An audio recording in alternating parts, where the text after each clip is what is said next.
बिस्मिल्लाहिर्रहमानिर्रहीम। अस्सलाम वालेकुम नाज़रीन, आप यूट्यूब चैनल देख रहे हैं। मैं इमरान खान हूँ। नाज़रीन, सबसे पहले जो बात और जो डोनाल्ड ट्रंप ने कही वो ये कही कि ईरान के मामले पर आसिम मुनीर ने मुझसे इत्तफाक किया है। यानी ये बात उन्होंने कैटेगोरिकली और क्लियरली कही कि इस पे इत्तफाक किया। अब इत्तफाक किस बात पे हो सकता है? लेकिन डोनाल्ड ट्रंप की जो बातें हैं उन्हीं से इत्तफाक हो सकता है ना। वो कह रहे जी मुझसे इत्तफाक किया है। तो फिर हम देख लेते हैं डोनाल्ड ट्रंप क्या कहते हैं जिससे वो इत्तफाक कर सकते हैं। नंबर एक, डोनाल्ड ट्रंप कहते हैं कि जी ईरान के पास एटमी कुव्वत होने का कोई जवाब नहीं है, इनके पास एटम बम नहीं होना चाहिए। वो ये कहते हैं कि इनके जो मिसाइल प्रोग्राम है वो लॉन्ग रेंज मिसाइल इनके पास नहीं होने चाहिए। वो ये समझते हैं कि ईरान खित्ते में दहशतगर्दी फैलाता है और दहशतगर्द तंजीमों को सपोर्ट करता है उनके बकौल, तो ये ईरान का किरदार नहीं होना चाहिए। फिर वो ये समझते हैं कि ईरान के अंदर जो मौजूदा रजीम है वो एक बहुत बड़ा ख़तरा है, तो रजीम ही चेंज कर दिया जाए। ये सारी ऑप्शन है। या फिर ईरान को फौरी तौर पे एक ऐसे मुआहदे का हिस्सा बनना चाहिए जहां पे वो ये लिख कर दे दोबारा से, जैसा कि बराक ओबामा के दौर में लिख कर दिया था, उसी तरह ईरान ये लिख कर दे कि वो किसी भी किस्म का एटम बम नहीं बनाएगा। देखिए, अमेरिका दो चीज़ें चाहता है। टोटल सरेंडर का मतलब यह है कि आप एटम बम भी नहीं बनाएंगे और आप लॉन्ग रेंज मिसाइल्स भी नहीं बनाएंगे। मिसाइल के मामले पे ईरान नहीं मानेगा और उनको मानना भी नहीं चाहिए। लेकिन अभी जिस तरह की सूरत हाल का उनको सामना करना पड़ा, अगर उनके पास मिसाइल ना होते तो ईरान घुटनों पर आ जाता।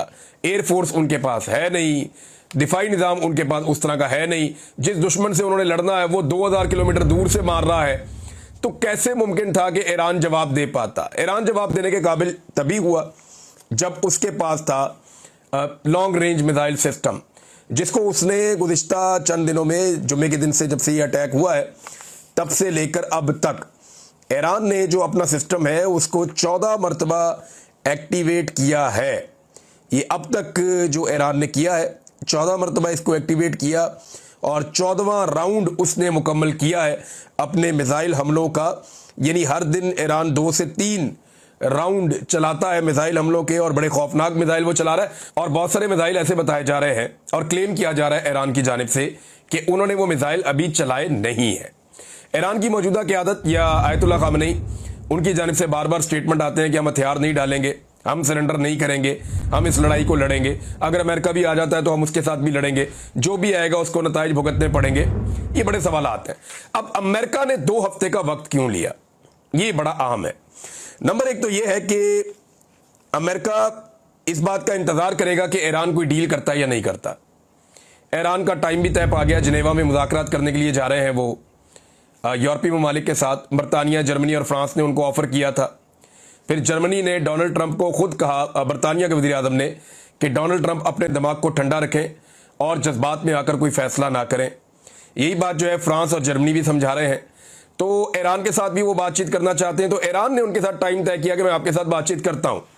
दूसरा, ईरान अमेरिका के साथ बातचीत करने के लिए भी तैयार है। लेकिन डोनाल्ड ट्रंप भी अच्छी तरह जानते हैं और ईरान के लोगों की भी मजबूरी बन जाएगी अगर अमेरिका ने ईरान के ऊपर एक दफ़ा हमला कर दिया और अटैक हो गया, तो उसके बाद फिर ईरान अमेरिका के साथ बैठकर मुज़ाकरात भी नहीं कर सकेगा।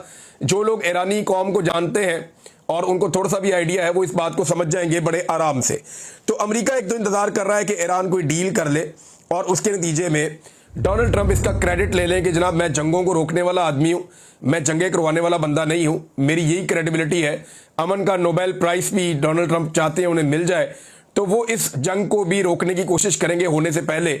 और डोनाल्ड ट्रंप की कोशिश होगी कि ईरान के साथ किसी फाइनल डील में, किसी फाइनल नतीजे पे वो पहुंच जाएं और अमेरिकन फौज को इस लड़ाई में ना उतरना पड़े। दूसरा, अमेरिका ने अगर लड़ाई में उतरना है तो उसको टाइम तो चाहिए होगा ना, उसको अपने हथियार पहुंचाने हैं, अपनी स्ट्रेटजी बनानी है और बहुत सारी तैयारी करनी है, बहुत सारा सामान पहुंचाना है, बहुत सारा सामान हटाना है। तो बहुत कुछ अमेरिका को करना पड़ेगा अगर उन्होंने इस लड़ाई में फिजिकली उतरना है तो उससे पहले। तो उसके लिए भी उनको लगभग 2 हफ्ते का टाइम चाहिए होगा। अच्छा, इसमें एक और चीज़ भी है, ये कोई लड़ाई सस्ती नहीं है, बड़ी महंगी लड़ाई है।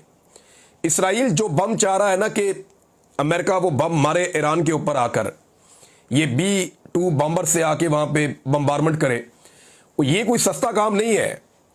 ये तो $1.5 लाख फी घंटा इसका खर्चा है सिर्फ उड़ने का, जहाज़ का। और ये $2.2 अरब का, और बाद रिपोर्ट्स के मुताबिक ये $2.1 बिलियन का ये एक तैयारा है जब ये अटैक करने के लिए आता है।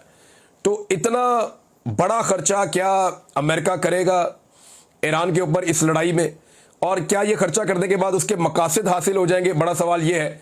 तो बात यह है कि अगर वहां तबाही हो भी जाती है या आयतुल्लाह खामनेई को कत्ल कर भी दिया जाता है, तो फिर एक और आयतुल्लाह आ जाएगा, वो आकर सुप्रीम लीडर बन जाएगा, और हो सकता है कि वो मौजूदा सुप्रीम लीडर से ज़्यादा सख्त